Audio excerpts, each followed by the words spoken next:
오늘 주시는 하나님의 말씀은 요한복음 2장 13절부터 22절까지 본문입니다.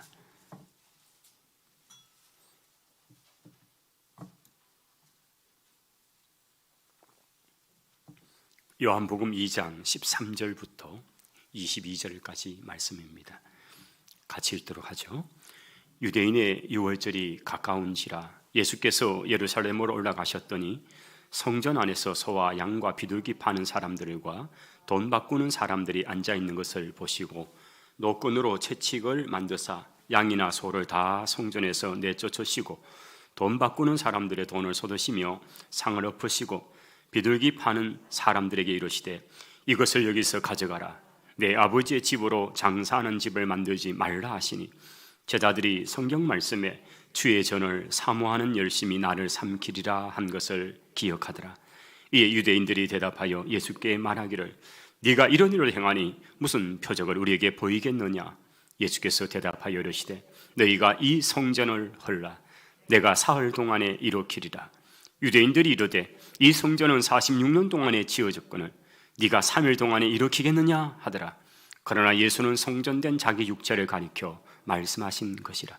죽은 자 가운데서 살아나신 후에야 제자들이 이 말씀하신 것을 기억하고 성경과 예수께서 하신 말씀을 믿었더라. 아멘. 아멘. 할렐루야. 오늘은 2021년도 종료주일로 지키는 복된 날입니다. 이 종료주일은 우리 예수님께서 이제 십자가를 지시기 위해서 백박의 배단이 그 동네를 지나실 때에 매여 있는 낙이 그 새끼를 끌어오게 하시고 그 위에 우리 예수님께서 타시고 이 감람산 아래쪽으로 기드론 골짜기를 통해서 이렇게 이제 예루살렘으로 입성하시는 바로 그 날입니다. 왜 종려주일입니까? 이 종려나무 가지를 들고 이 대추야자라고 이렇게 요즘은 우리가 말합니다만은 이 대추야자 나무를 들고 양 길에 선 사람들이 예수님이 예루살렘에 입성하시는 것을 왕이여 오셔서 우리를 구원하소서. 아마 우리의 왕, 정말 엄청난 소문들을 들으면서 엄청난 일들을 행하신 그분이 우리의 왕이 되셔서 이제 저 로마를 몰아내고 우리의 왕이 되어달라고 하면서 그들이 막 호산나 호산나 찬양을 부르면서 주님을 맞던 바로 그래서 이날을 종려주일이다. 예수님을 마치 성전가를 부리며 오는 그런 장수를 맞는 또는 왕을 맞는 모습으로 주님을 맞는 날이다. 그래서 종려주일이다. 그렇게 말하는 거지요. 이 종려주일 오늘을 이제 기점으로 해서 내일부터는 한 주간이 고난주간입니다. 저희 교회도 이 고난주간에 참 어려운 상황이지만은 그래도 모을 수 있는 숫자가 이제 한 90명 정도 되니까 우리 새벽에 매일 새벽에 또 이렇게 예배를 드릴 것입니다. 뿐만 아니라 또 영상으로 참여하셔도 됩니다. 이번 주간은 그렇게 하겠습니다. 그리고 이제 돌아오는 주일은 우리 주님이 부활하신 날이죠. 그래서 우리 교회가 이런 시대에 뭔가 좀 참 오랜만에 저희 교회가 그 단독으로 부활절 예배를 드리는 것 같죠. 물론 뭐 작년도 그랬습니다만은 이 코로나 상황으로 우리가 늘 새벽은 이 선산 지역에 연합해서 드리다가 이제 이번 부활주일은 저희들이 좀 촛불 예배를 좀 준비를 해야 되겠다. 그래서 우리 장로님들이 아마 초를 좀 준비하고 할 겁니다.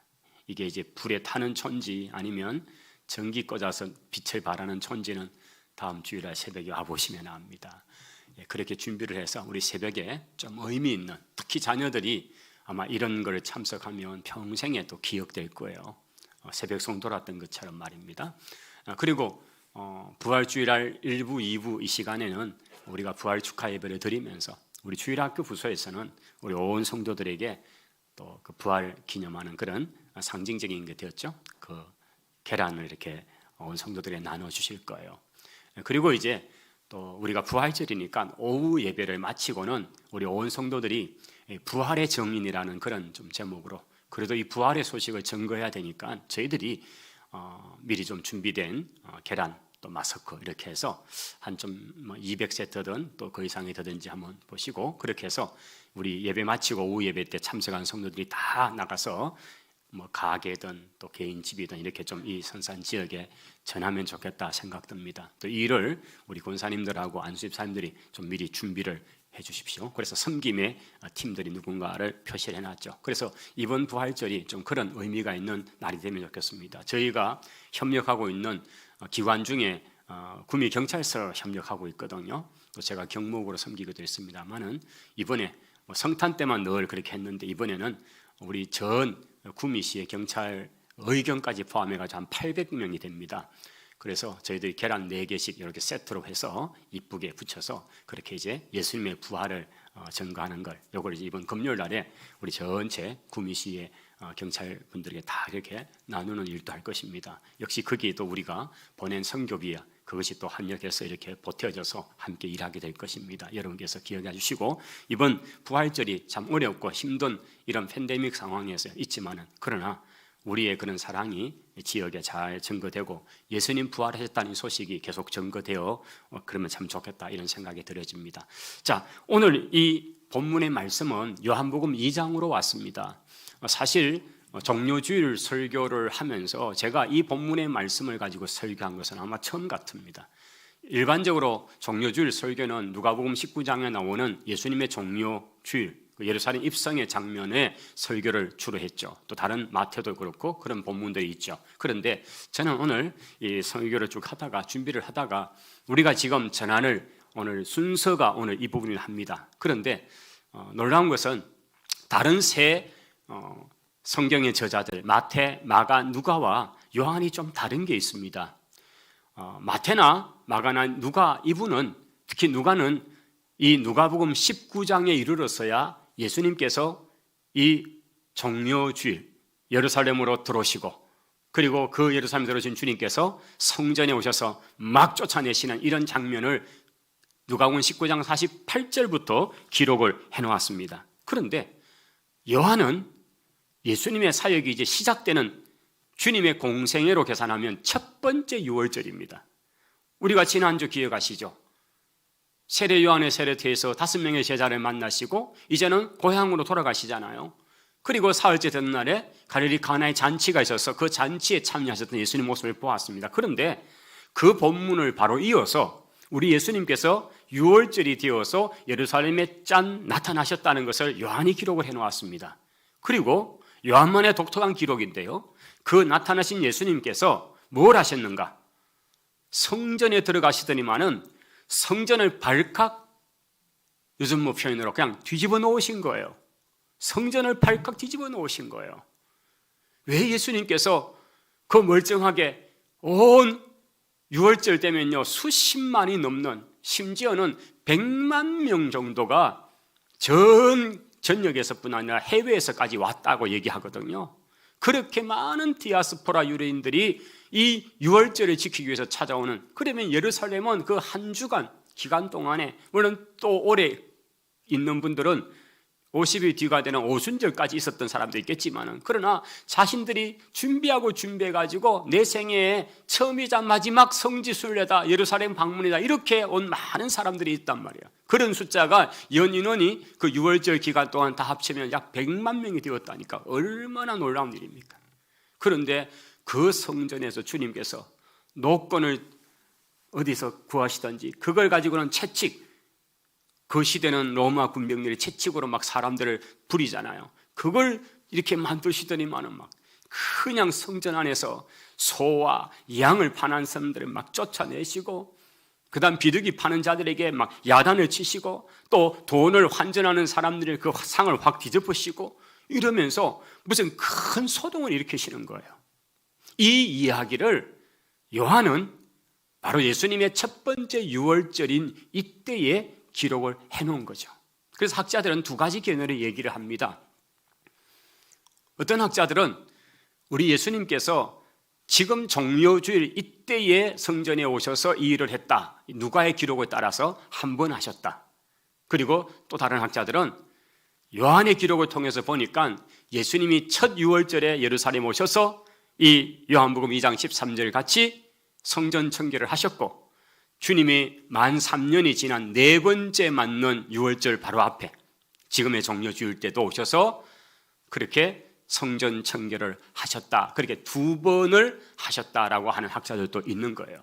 그래서 저는 오늘 말씀을 전할 때의 순서를 우리 예수님의 첫 유월절, 공생의 첫 유월절 때에 성전 청결을 하신 이 사건으로 그렇게 요한복음의 기록에 따라서 저는 그렇게 전가할 것입니다. 자, 그러면 핵심은 왜 예수님께서 예루살렘 성전에 오셔서 그렇게 작정을 하시고 그렇게 그 성전을 완전히 그냥 소동이 일으킬 정도가 아니고 이 유월절 뒤에 이 소문이 온 동네에 퍼지고 나중에 예수님의 고향을 알 수 있는 나사렛 동네에도 거기에 있는 유대인들이 막 설설설 조심하고 막 눈을 째려보면서 도대체 예루살렘에서 유월절 때 소동을 일으킨 저 예수가 우리가 아는 목수 아들 맞지? 그런데 지금 저게 뭐라고 하는지 보자 이러면서 눈에 혈안이 돼가지고 그렇게 주님을 응시하는 장면까지 있게 되는 걸 보게 되죠. 그러니 이 사건은 주님이 의도하시고 분명한 목적을 가지고 행하신 일이라는 것을 우리가 알 수 있는 것입니다. 자, 그러면 왜 주님께서 이 성전에 오셔서 그렇게 하셨을까요? 여러분, 성전이 무엇입니까? 성전은 다윗이 그토록 짓고 싶어 했지만은 하나님께서 허락하지 않았습니다. 네 손에 전쟁을 위해서 많은 피를 흘렸지 않니? 나는 너를 통해서 그 나의 거할 처소라고 하는 성전을 짓기를 원하지 않는다.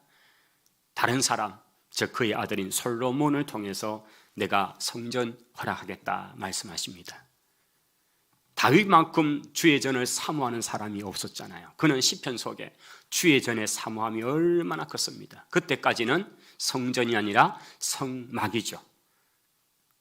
광야 이스라엘 백성이 시내산에서 만들어서 가져 다녀왔던 그 성막, 그게 이제 그들에게 있었지만은 그래서 자기는 궁궐에 살고 하나님의 그 법궤는 자그마한 짐승의 가죽에 이렇게 있는 성막에 사니까 늘 죄송한 거죠. 그래서 예루살렘을 모셔오지만은 하나님 허락지 않으시고 그는 모든 재료들을 가지고 준비를 합니다. 금과 은과 녹과 나무와 모든 준비를 완벽하게 다 하고 이제 아들이 이걸 그냥 짓기만 하면 공사만 시작하면 되도록 준비를 다 갖춰 놓습니다. 그게 바로 성전입니다. 하나님께서 허락하셨고 거룩한 템플, 거룩한 전, 하나님의 영광이 그곳에 머물고 온 이스라엘 백성이 예루살렘에 와서 가장 높은 곳에 있는 그 성전을 보면서 거기서 하나님께 제사 드리고 거기서 죄사함을 받고 거기서 많은 은혜와 그런 것들을 누릴 수 있는 공간, 이게 바로 성전인 것이지요. 그런데 주님이 오셔서 보신 그 성전은 누가 지은 성전인지 하면요, 오늘 여기 20절에 유대인들이 예수님을 향해서 지적하는 말이 있습니다. 아니, 우리가 46년 동안 걸쳐서 지은 성전을 무슨 3일 만에 짓겠다고 이 정신 나간 사람이 어디 있냐고 이렇게 핀잔하는 내용이 나옵니다. 정말 그랬습니다. 예수님 지금 이 공생에 시작하는 30년쯤, AD 30년쯤을 우리가 보게 되면 이때 계산해서 46년 전, 주전 15, 6년경에 헤롯 대왕이 유대인들의 환심을 사기 위해서 그가 성전을 거창하게 지었다고 알려지고 있습니다. 사실 헤롯 대왕은 죽습니다.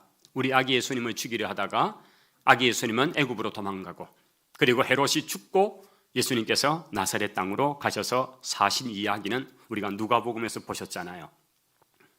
그러면 그 헤롯이 죽고 그의 아들이 이 성전 공사를 계속 해온 거죠. 그래서 전체 공사 기간이 46년, 예수님 요 시점으로, 그러나 실제적으로는 더 공사가 진행되었다는 거죠. 자, 이렇게 오랜 세월에 지은 성전인데 얼마나 아름답고 얼마나 견고하고, 정말 성전에 사용된 돌들을 보면요, 그 돌 하나 규모가 어마어마하게 큽니다. 도대체 그 시대에 어떻게, 무슨 기중기가 없는데 크레인 이런 게 없는데 어떻게 그 큰 돌들을 옮겼을까 할 정도로 지금도 예수님 시대의 성전의 벽, 남아있는 유일한 벽이 서쪽 벽인데 그 하단부는 그 돌이 그대로 남아있거든요. 그 규모를 보면 깜짝 놀랍니다. 수십 톤이 넘는 그 거대한 돌들이 얼마나 기초에 있어서 지금도 그대로 있거든요. 그걸 이제 통곡의 벽이다 이렇게 말합니다. 자, 그런 거대한 이 성전은 누구에게나 자랑이죠. 제자들도 예수님 성전 보십시오, 얼마나 화려합니까? 이렇게 자랑했죠. 그러나 주님께서는 달랐습니다. 저 화려한 건물, 그게 진짜가 아닌데 라고 주님은 말씀하시는 거예요. 진짜 성전은 무엇인가? 주님은 말씀을 통해서, 이제 이 요한을 통해서 계속되는 말씀 속에서 보면 내가 그 성전의 주인이야. 나와 함께 있는 게 거룩한 거야. 거룩한 전이야. 인간이 어떤 재료를 가지고 화려하게 만들었다 해도 그게 성전이 아니라 거기에 예수 그리스도가 모셔진 상태, 주님을 모시고 있는 그 공동체, 그 개인, 그 가정이 바로 주의 성전을 이루는 것이다라는 거죠. 할렐루야. 이것을 베드로가 깨달았습니다. 그래서 성도들에게 편지를 쓰면서 베드로 서신에서 성도들아, 너희가 하나님의 성령이 너희 안에 거하시는 거룩한 전인 것을 알지 못하느냐? 그렇게 말씀했습니다. 아마 이때쯤은, 이때 이 말씀을 전할 때에 그 성전의 개념이 무언가를 베드로는 잘 깨달은 거죠. 성전이 뭐냐?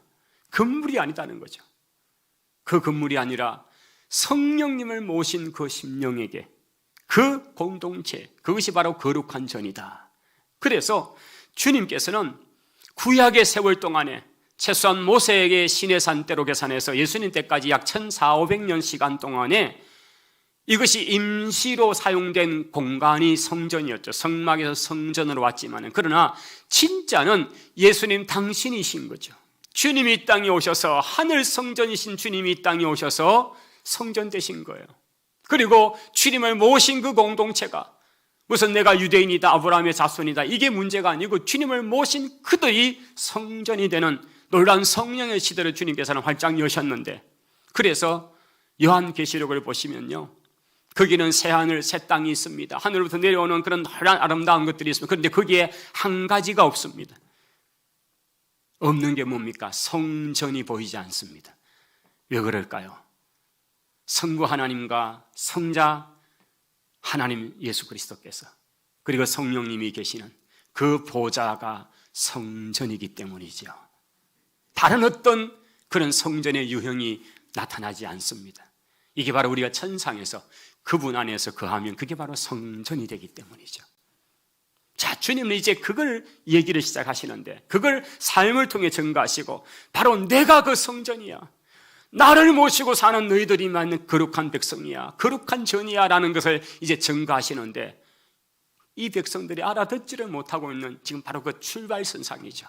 그래서 예수님께서는 이 성전을 헐어버리라, 내가 3일 만에 짓겠다고 하실 때 사람들은 아니 정신 나갔다고 46년 동안 짓는 공사를 3일 동안 참 허풍도 크다고 그렇게 얘기했지만은, 나중에 제자들이 주님이 부활하시고 난 다음에 이 말씀이 기억이 나는데 이게 무슨 말씀인지 알은 거죠.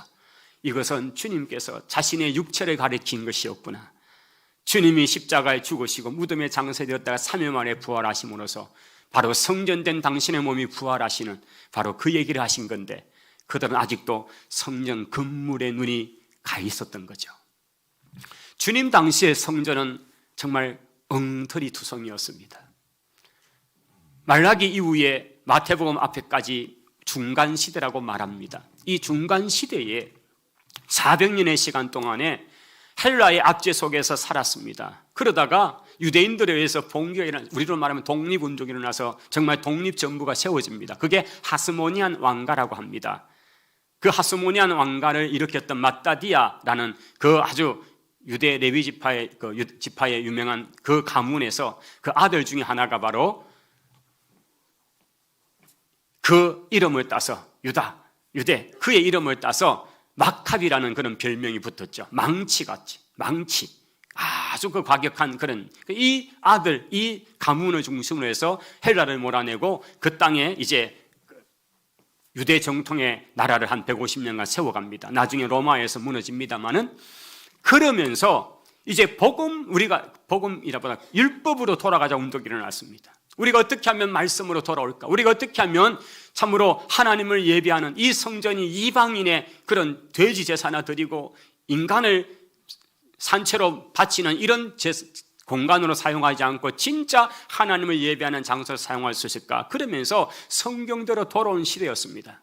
이때 많은 운동들 중이라는 것 중에 바로 말씀으로 돌아오는 운동이 있었고, 그 대표적인 사람들 중에서 사두개인은 약간 좀 문제가 있고요, 바리새파 사람들, 여러분, 이들은 말씀으로 돌아가자 운동을 그쳤던 사람입니다.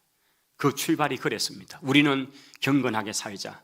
우리는 다시는 외세에게 찌빠지지 말자. 그래서 말씀으로 돌아가야 된다. 이게 바로 바리새파 사람들이었습니다. 그런데 그 사람들이 처음에는 그렇게 시작했지만은 예수님이 오시는 시간까지 한 140~50년 지나고 나니까 이들은 문자주의에, 율법이 이렇게 말하는데 네가 왜 이렇게 하냐고, 여기까지 가라 했는데 왜 더 갔냐고, 안식일에 이걸 해야 할 수 있는 게 있고 할 수 없는 게 있는데 왜 이러냐고, 율법을 가지고 수십만 가지 하나의 그 부칙들을 만들기 시작한 거죠.